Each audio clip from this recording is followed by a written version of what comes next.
Students, in this class we are going to discuss about the polarization of light by reflection and Brewster's law. The phenomenon polarization can be produced by reflection, and this is discovered by Malus in the year 1808.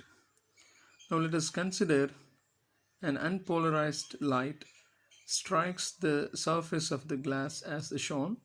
It is marked as AB, and light signal normally considered as the electric field vector of the light, and it has two components. One is perpendicular to the plane of the incident, and other one is parallel to the plane of the incidence. The perpendicular one can be marked as dot in the diagrams, and the parallel component of the unpolarized light can be marked as arrow in the diagram. Now you can see after the incidence at this point B, either the ray can be reflected as well as refracted.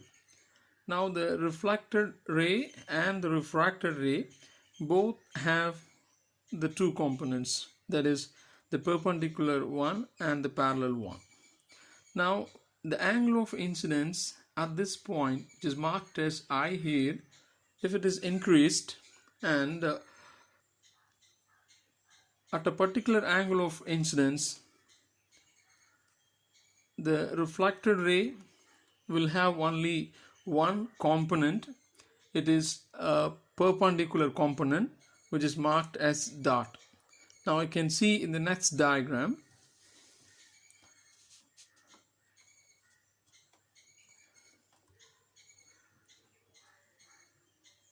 at a particular angle of incidence, the reflected ray will have only the S components, that is the perpendicular components, but the refracted ray will have both the components, you can see. So it can be called as a partially polarized light. So now we can define the angle of polarization as the angle of incidence for which the reflected ray is completely polarized can be called as the angle of polarization, and it is marked as theta p in the diagram. Now let us define the Brewster's law, and then we will understand how the expression for the Brewster's law can be obtained. Now let us define the Brewster's law first. The Brewster's law can be defined as the tangent of the angle of polarization is equal to the refractive index mu and is known as the Brewster's law, which can be marked as refractive index mu equals tan theta p. Theta p refers to the polarizing angle. Now let us consider the previous diagram, and in which we have marked the three angles. Alright, in the previous diagram you can see the angle theta p 90 degree and the refracted angle r. These three add up to 180 degree. Now let us form an equation from these three angles, and it's can be taken as angle in a straight line add up to 180 degree.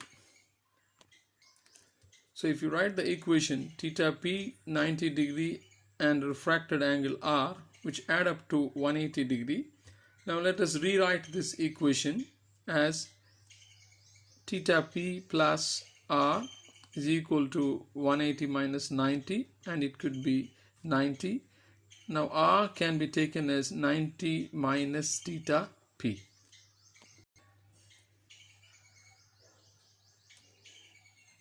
Now for the above equation, we are going to use this equation and apply the Snell's law to the previous diagram.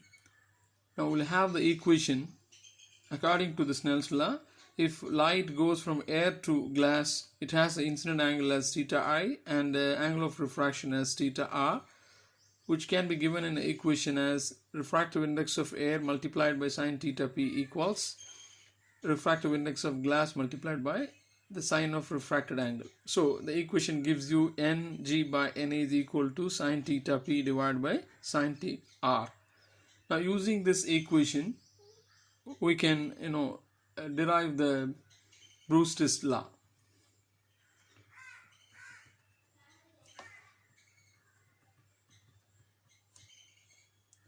We can write sine theta p divided by sine r as the refractive index of glass divided by refractive index of air. So now we can use the value of r from the previous shown expression. So it can be sine theta p divided by sine 90 minus theta p gives you Ng by Na, or we could write sine theta p divided by sine 90 minus theta p can be taken as cos theta p, which is now equivalent to Ng by Na, or otherwise we could take it as refractive index of the glass. So it could lead to the expression of tan theta p, or we will arrive the equation refractive index is equal to tangent of the angle of polarization theta p.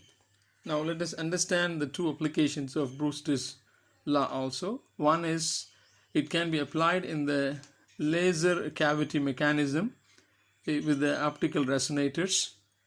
This law is applied. And number two, if you wanted to know the refractive index of the opaque materials, this law can be applicable.